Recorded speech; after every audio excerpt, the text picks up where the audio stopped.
오늘은 예수님의 권위라는 제목으로 말씀을 같이 나누도록 하겠습니다. 정부에서 한 농림조사부가 조사원이 시골의 농장을 방문을 했습니다. 그 농장에 한 할아버지 농부가 일을 하고 있었습니다. 농장을 조사해야겠소. 불법적인 작물을 재배하는지 살펴봐야겠소. 농부가 끄덕이며 말했습니다. 그런데 저 건너편 밭에는 가지 않는 게 좋습니다. 이렇게 얘기했습니다. 농부의 말이 끝나기도 전에 조사관은 눈을 부라리면서 말했습니다. 이거 보시오. 난 정부에서 권위를 부여받은 사람이요. 이 배지를 보시오. 이 배지는 어디든지 갈 수 있는 그런 권한이 주어진 그러한 배지요. 더 이상 나에게 무슨 말 하지 마시오. 이렇게 했습니다. 노인은 공손히 머리를 숙이며 하던 일을 계속했습니다. 그런데 저 건너편에서 비명소리가 들리는 거예요. 그 조사관이 허겁지겁 도망을 가고 그 뒤에 황소가 쫓고 있는 것이었습니다. 곧 황소에게 들이받칠 그런 위기 가운데 있었고 이 조사관은 공포에 질린 모습이었습니다. 근데 농부는 울타리 쪽을 쳐다보면서 그 사람에게 얘기했습니다. 배지요, 배지를 황소에게 보여주시오. 이렇게 얘기했습니다. 무슨 말인지 잘 모르시겠네요. 권위와 권위적인 것은 다릅니다. 오늘날 우리는 권위가 무너진 시대를 살아가고 있습니다.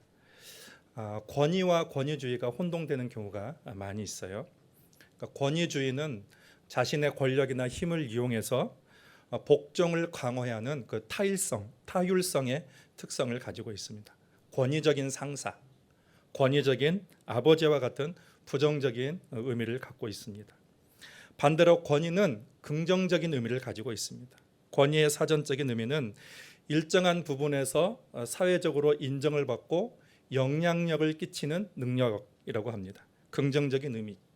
권위 있는 아버지, 권위 있는 학자, 권위 있는 예술가, 권위 있는 의사 이런 말들은 부정적인 의미로 사용하지 않습니다.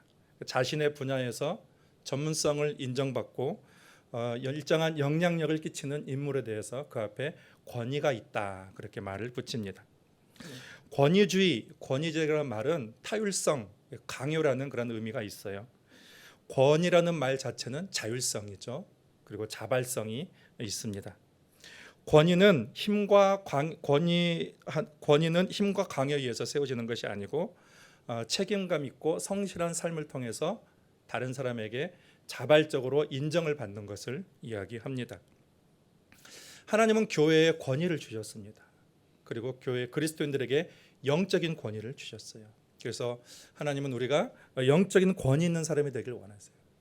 권위적인 사람이 아니라 권위 있는 영적 그리스도인이 되기를 원하십니다. 복음의 영광은 권위 있는 그리스도인을 통해서 나타나게 되어 있는 것이죠.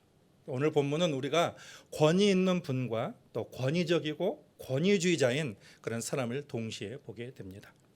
먼저 권위적인 사람, 권위주의자를 살펴보겠습니다. 21절과 22절입니다. 그들이 가버나움에 들어가니라. 예수께서 곧 안식일에 회당에 들어가 가르치심에 무사람이 그의 교훈에 놀라니 이는 그가 가르치는 것이 권위 있는 자와 같고 서기관들과 같지 아니함일러라. 가버나움 회당에서 예수님께서 가르치시고 그리고 그 회당에서 기적을 행하셨습니다. 예수님께서 가르칠 때에 사람의 반응은 놀랍다고 했습니다. 사람들은 예수님의 가르치심을 듣고 그가 가르치시는 것이 권위 있는 자와 같고 서기관들과 같지 아니하다. 예수님과 서기관들을 비교하며 대조하면서 얘기를 했습니다. 예수님의 가르침은 권위 있는 자와 같다. 그런데 서기관의 가르침은 권위가 없다. 그 얘기를 하고 있는 것입니다. 서기관들은 성경을 필사하는 사람들이에요. 그런데 당시에는 인쇄술이 발달되어 있지 않기 때문에 모든 것을 이렇게 필사를 했습니다. 그러니까 율법을 필사하니까 율법에 정통한 사람들이고 율법을 가르치는 사람들이었어요. 근데 마태복음 23장에 보면 예수님께서 이 서기관들에게 대해서 하시는 말씀이 있습니다. 이 서기관들은 높임받김을 좋아한다 말했어요. 시장이나 길에 가다가 사람들이 서기관을 보게 되면 앉은 사람도 그 자리에서 일어나서 예의를 표시해 주기를 그들 마음속으로 은근히 원했습니다. 그리고 회의에서도 늘 상자에 앉기를 원했고 잔치 가서도 항상 상석에 앉기를 원했습니다. 그들은 열매 없는 영적인 허영심에 빠져 있다고 했습니다. 교묘하게 과부의 가산을 삼키고 그리고 외식하면서 길게 기도한다라고 했습니다. 예수께서는 그들이 신앙이 있는 것 같지만 아무런 열매 없는 그들의 위선에 대해서 질타를 하신 것입니다. 그들은 권위적인 사람이었어요. 그런데 권위는 없었습니다. 오늘날 교회에서도 이런 모습을 우리가 발견할 수가 있습니다. 교회 전문가들은 교회가 닥치게 된 심각한 위기의 원인 중에 하나가 권위주의다, 이렇게 진단을 내립니다.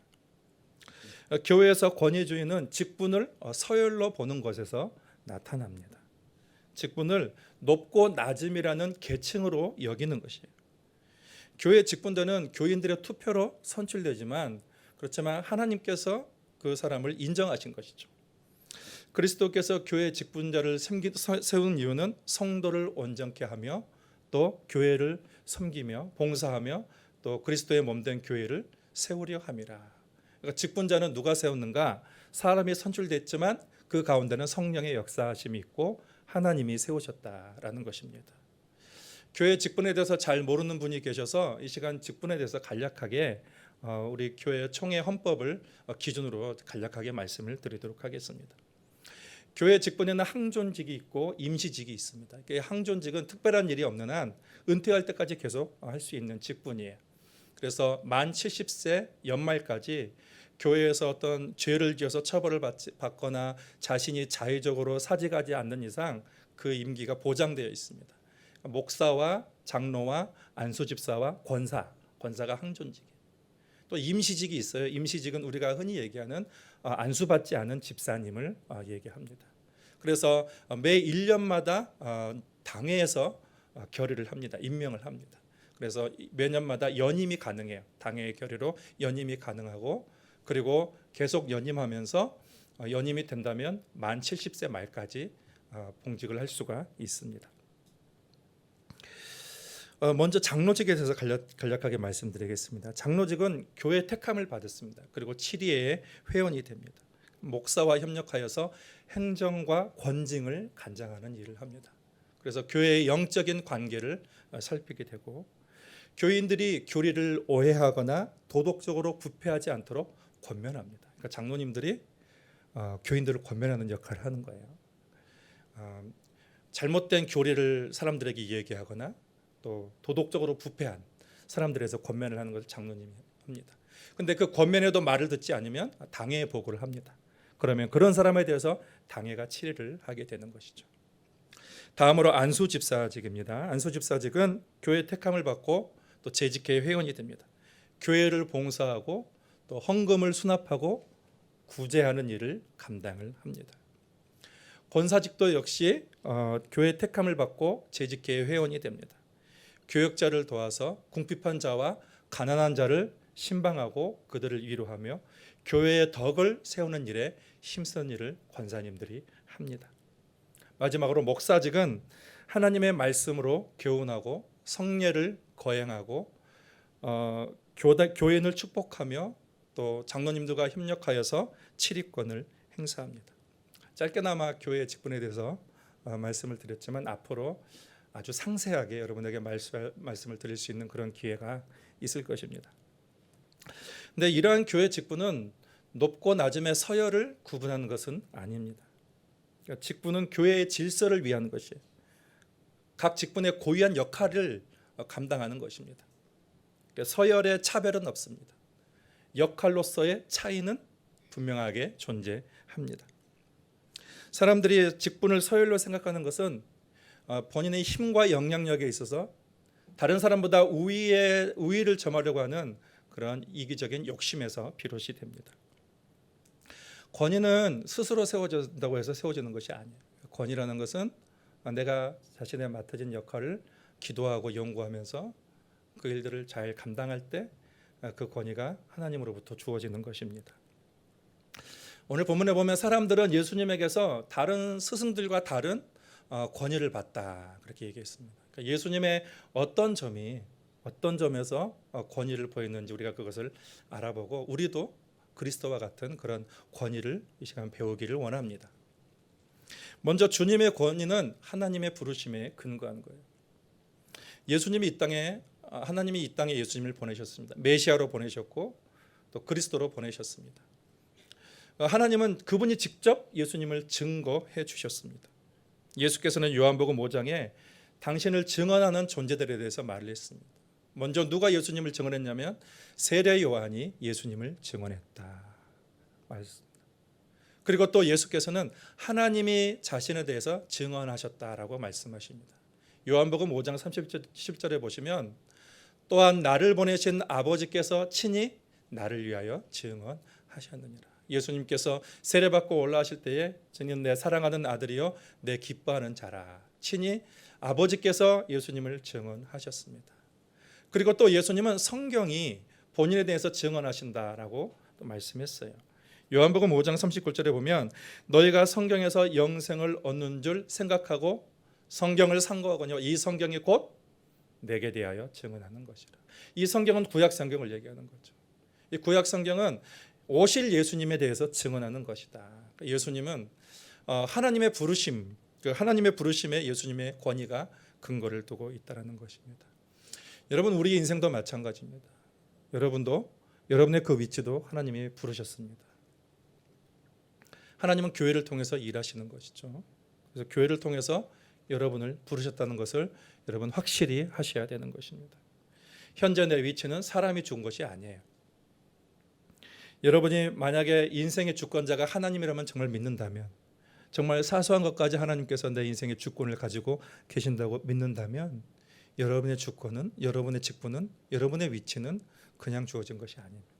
하나님께서 여러분을 주신 것입니다. 하나님의 나를 부르셨다고 믿고 있는 사람은 하나님의 일을 하는 것이요, 사람에 의해서 우연히 선출됐다고 생각하는 사람은 사람의 일을 하고 있는 것입니다. 베드로전서 1장 10절에 보면 베드로는 우리에게 권면합니다. 그러므로 형제들아 더욱 힘써 너희 부르심과 택하심을 굳게 하라. 사단은 우리의 소명을 자꾸 약화시켜요. 그래서 우리의 사명감을 잃게 만듭니다. 가정에서의 내 사명감을 가볍게 여기게 하고, 교회에서 내게 직분을 가볍게 여기고, 또 사람들과의 만남과 모든 일터에서 나의 위치를 가볍게 여기면서 대충하게 만듭니다. 믿음의 사람은 그 모든 그 위치가 누구로부터 왔는가? 하나님으로부터 왔다는 것을 굳게 붙잡으라고 했습니다. 여러분 자기 일에 확신을 가진 사람과 확신이 없는 사람은 뚜렷한 차이가 있어요. 그래서 나의 일은, 오늘 나의 삶은 하나님께서 부르셨다라고 믿는 사람은 그렇지 않게 믿는 사람과 다르게 다른 권위가 있습니다. 그래서 자기 확신을 가지고 자기의 삶의 자리에서 자기의 맡겨진 일을 감당하는 사람은 분명하게 다릅니다. 권위가 있는 것입니다. 하나님의 택하심과 부르심을 굳게 하는 우리 모두가 될 수 있기를 바랍니다. 예수님이 하시는 사역과 또 그 사명에 대한 순종에서 예수님의 권위를 증거하고 있습니다. 23절부터 28절까지 보면 예수님께서 회당에서 귀신 들린 사람을 고치시는 장면이 나옵니다. 그러니까 예수님은 귀신 들린 사람에게 뭐라고 하지 않았어요. 그런데 다짜고짜 갑자기 귀신 들린 사람이 일어나더니만 예수님께 나사렛 예수여 당신과 나와 무슨 상관이 있나이까? 우리를 멸하러 오셨나이까? 나는 당신이 누구인지를 아노니 하나님의 거룩한 자니이다. 이 귀신이 그 사람을 통해서 이야기하는 거예요. 여러분 마귀도 예수님이 누구인지를 압니다. 그래서 마귀는 예수께서 자신의 나라를 멸하러 오신다는 것을 알고 있었습니다. 예수님께서 그 귀신에게 꾸짖으시며 잠잠하라 그렇게 꾸짖으셨습니다. 그러자 그 사람이 경련을 일으키고 큰 소리를 지르면서 귀신이 나갔다 그렇게 기록을 하고 있습니다. 그런데 37절에 보면 이 장면을 목격한 사람들이 서로 물었습니다. 보시면 다 놀라 서로 물어 이르되 이는 어찌미냐 권위 있는 새 교훈이로다. 더러운 귀신에게 명한즉 순종하는도다 하더라. 권위 있는 새 교훈이로다.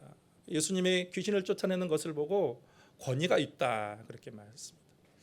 그 다음에 9절부터 보면 거기에는 이제 예수님께서 베드로의 장모의 열병을 고치시는 것을 봅니다.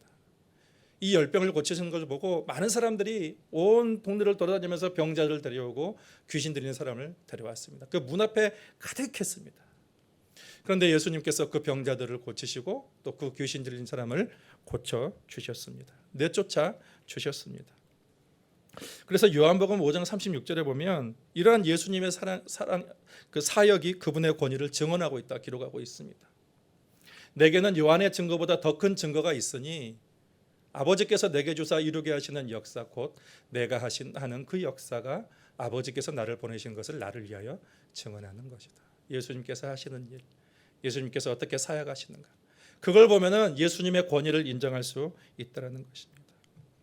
여러분, 우리도 마찬가지예요. 자리가 부여해준 권위가 있습니다. 분명히 자리에는 권위가 있습니다. 그러나 그 권위는 자리가 주어졌다고 해서 나타나는 것은 아닙니다. 하나님이 부르신 그 분야에서 책임성 있게 사명감을 가지고 순종하면 그 권위는 누가 주시는가? 하나님이 주시는 거예요. 내가 스스로 얻게 되는 것은 아닙니다. 예수님께서 귀신을 쫓아내시고 많은 병자를 고치시자 예수님의 인기가 하늘 높이 치솟았습니다. 많은 사람들이 예수님을 지켜 세우며 예수님을 칭찬하고 높였습니다. 이쯤 되면 사람들은 자신의 본분을 망각하기 쉽상입니다. 그 칭찬과 인정에 빠져서 자신의 본분을 망각할 수도 있습니다. 그런데 예수님은 자신의 사명을 분명하게 하셨습니다. 그 선을 넘지 않았어요. 그러면서 제자들이 사람들이 예수님이 좋아서 예수님을 찾고 있습니다. 그러면서 예수님의 인기가 그만큼 높았다는 것을 예수님에게 알렸습니다. 그런데 예수님께서 마가복음 1장 38절에 보면 이르시되 우리가 다른 가까운 마을들로 가자. 거기서도 전도하리니 내가 이를 위하여 왔노라 하시고. 사람들은 막 들떠 있는데 들떠서 예수님을 칭찬하고 있는데 예수님은 들뜨지 않았어요. 내가 할 일을 분명하게 예수님께서는 기억하시면서 내가 할 일에 대해서 자신의 그 일을 벗어나지 않았습니다. 하나님은 이 바닷물도 경계선을 주셨다고 그랬어요. 교만하지 않고 범람하지 않도록 경계선을 주셨습니다. 우리 인간도 마찬가지. 우리 인간에도 분명하게 각 사람에게 해야 될 역할을 하나님이 주셨습니다. 주님은 경계선을 넘지 않았어요. 힘이 있고 인기가 있다고 해서 기고만장하지 않았어요. 그는 하나님의 모든 영광을 가지신 그런 분이시지만 사람의 영광을 취하지 않으셨어요. 사람의 인기에 흥분하지 않고 기뻐하지 않으셨습니다. 예수님은 하나님의 영광만을 추구했어요. 사람의 인기와 사람의 칭찬으로 자신의 권위를 드러내지 하지 않고 그것으로 드러내는 것이 아니라 뚜렷한 자기 인식과 뚜렷한 내 사명에 거기에 철저하게 복종하고 순종함을 통해서 하나님이 예수님의 권위를 증언하셨다는 것입니다. 순종의 본을 보여주셨습니다. 여러분, 우리도 하나님이 내게 주신 영역에서 그 사명을 우리가 잃지 않고 우리가 뚜렷하게 그 사명을 가지고 순종하면 하나님이 권위를 세워주실 줄 믿습니다. 자신의 역할에서 그 역할을 잘 감당하면 하나님이 권위를 주십니다. 마지막으로 주님의 권위는 기도 생활을 통해서 나타납니다. 예수님께 있어서 가장 우선적이고 시급하고 중요한 일은 하나님과의 영적인 교제를 나누는 것이었습니다. 한국은 새벽 기도가 유명합니다. 새벽 기도가 언제부터 시작이 되었냐면 1906년에 길선주 장로님이 새벽 예배를 시작했습니다. 당시 이제 일제 강점기의 그 위기의 어려움에 있을 때에 국가의 어려움을 품고 새벽에 나가서 장로님 혼자 기도를 했습니다. 그런데 이 장로님의 모습을 보고 다른 성도들도 함께 기도를 했는데 300명, 500명 정도까지 이 새벽 기도하는 사람이 늘어나게 된 것입니다. 그래서 이 장로님이 당회에 이제 제안을 해서 정식 허가를 받아서 공식적으로 새벽 기도회를 인정하게 된 것이죠. 1906년부터 그렇게 시작이 되었습니다. 근데 새벽 기도의 원조는 길장로님이 아닙니다. 길장로님이 아니라 예수 그리스도십니다. 예수님은 새벽을 좋아하셨습니다. 35절에서도 그것을 말씀해 주고 있습니다. 우리 한번 같이 한번 읽어볼까요? 새벽 아직도 밝기 전에 예수께서 일어나 내가 한적한 곳으로 가서 거기서 기도하시더니, 나가서 한적한 곳으로 가서 새벽에 거기서 기도하셨다라는 것입니다. 예수님의 권위의 근원은 하나님과의 끊임없는 교제에서 나타났습니다. 예수님은 공생의 시작 전에 40일 동안 금식하며 기도하셨습니다. 그리고 당신의 제자들을 선택할 때에 밤을 새워서 기도하셨다, 이렇게 말씀했습니다. 그리고 십자가를 앞에 두고 땀방울이 핏방울이 되도록 기도하셨다. 그렇게 기록을 하고 있습니다. 예수님은 기도로 사람을 만나시고 또 기도로 또 사역을 하시고 또 기도로 사셨다는 것을 우리는 알 수가 있습니다. 기도의 사람 E.M. 바운저는 이렇게 얘기했습니다. 기도는 분별력을 주며 지혜를 주며 지성을 넓혀주며 우리를 강하게 한다. 그러니까 믿음의 삶은 영적인 삶이에요. 영적인 능력으로 사는 것입니다. 그러니까 우리가 기도하지 않으면 영적인 능력이 우리 안에서 흘러갈 수가 없게 되는 것이죠. 빌립보서 4장 6절에 보면 모든 기도와 간구로 하되라고 했어요. 모든 일에 기도와 간구로 하라. 그러니까 어떤 것은 기도하고 어떤 일은 기도 없이 하는 것이 아니라 뭐라고 했냐면 모든 일에 기도와 간구로 그렇게 말씀을 했습니다. 그러니까 우리가 기도하면 하나님이 함께 하십니다. 하나님의 영적 능력이 그와 함께 하고 계시는 것입니다. 여러분 기도를 소홀히 하지 마십시오. 기도는 호흡이며 생명이 되는 것입니다. 우리가 영유아기 신앙은 필요할 때만 하나님을 찾습니다. 여러분은 어떤 신앙이십니까? 성숙한 신앙은 하나님의 얼굴만을 구합니다. 그러니까 영유아들은 필요할 때 막 땡깡 부리면서 막 울면서 엄마를 찾습니다.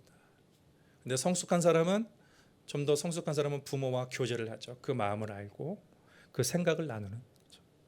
그러니까 우리의 믿음이라는 것은 뭔가 필요할 때만 하나님을 찾는 그런 영유아기적인 그러한 신앙을 벗어나서 좀 이렇게 고차원적이고 성숙한 신앙, 물론 그것도 뭐 낮은 차원은 아니지만 어쨌든 성숙한 신앙이라는 것은 하나님과 마음과 마음을 나누는 것이고, 그리고 아브라함이 하나님의 벗이라고 그랬거든요. 그러니까 하나님은 우리가 벗처럼 교제하고 하나님의 얼굴을 구하고 하나님 자체로 그렇게 만족하며 동행하며 살기를 하나님은 원하시는 것입니다.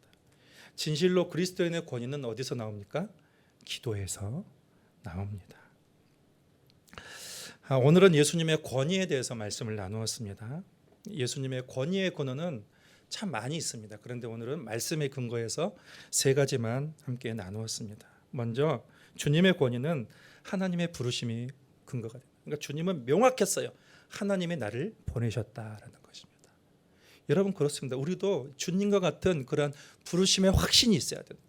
지금 이 땅에 있는 거, 내가 교회에서 모든 분야에서 내 위치에서는 내가 자유로 있는 것이 아니라 하나님이 나를 부르셨다는 그런 확신을 가지고 살 때에 그 확신을 가지고 사는 사람에게서 나타나는 영적인 권위가 있어요. 하나님이 부르셨다는 그런 확신을 갖는 것입니다. 그리고 당신이 행한 일과 사명에 순종함으로 권위를 증거했습니다. 그러니까 우리에게 주신 그 사명에만 집중을 하는 거예요. 그 사명에 집중하면서 그 경계선을 넘지 않고 그리고 경거망동하지 않고 하나님이 주신 내게 일에만 내가 순종하며 철저하게 복종할 때에 권위는 하나님이 주시는 것입니다. 여러분의 삶의 자리에서 하나님의 권위를 나타내게 하실 것입니다. 마지막으로 하나님과 동행, 기도하는 삶을 통해서 권위가 나타나는 거예요. 그리스도는 이런 권위를 통해서 어떤 영적인 권위를 통해서 복음을 전하셨습니다. 오늘도 그리스도는 우리에게 영적인 권위를 그리스도인들에게 주셨다고 말씀하고 계십니다. 그럼 우리가 어떻게 우리의 삶 속에서 하나님의 그 복음의 영향력을 나타내며 또 권위를 드러낼 수 있는가? 그것은 우리가 그 그리스도의 영적인 권위를 잘 따름으로 통해서 할 수가 있다는 것입니다. 그러니까 예수님의 진정한 권위가 어떻게 비롯됐냐면 예수님의 권위는 아버지의 권위 아래 있을 때 드러났습니다. 그러니까 아버지의 권위 아래서 아버지의 모든 것에 철저히 복종할 때 그 권위는 아버지의 권위였어요. 그러면 우리가 예수님의 권위를 우리 삶 가운데 드러내기 위해서는 어떻게 해야 되겠습니까? 철저하게 예수님의 권위 아래에 있어야 되는 거죠. 예수님의 권위 아래서 예수님의 뜻에 그 말씀에 철저하게 복종할 때 우리에게 나타나는 권위는 우리의 권위가 아니고 예수님의 권위가 나타나게 되는 것입니다. 우리가 예수님의 권위 아래서 철저하게 복종하는 것입니다.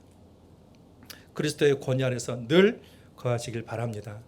그리스도를 본받아서 삶의 자리에서 그리스도와 같은 권위, 그리스도의 향기가 나타나는, 그래서 복음을 증거하는 부족함이 없는 홍콩동신교회 모든 성도들이 되기를 예수 그리스도의 이름으로 축복합니다.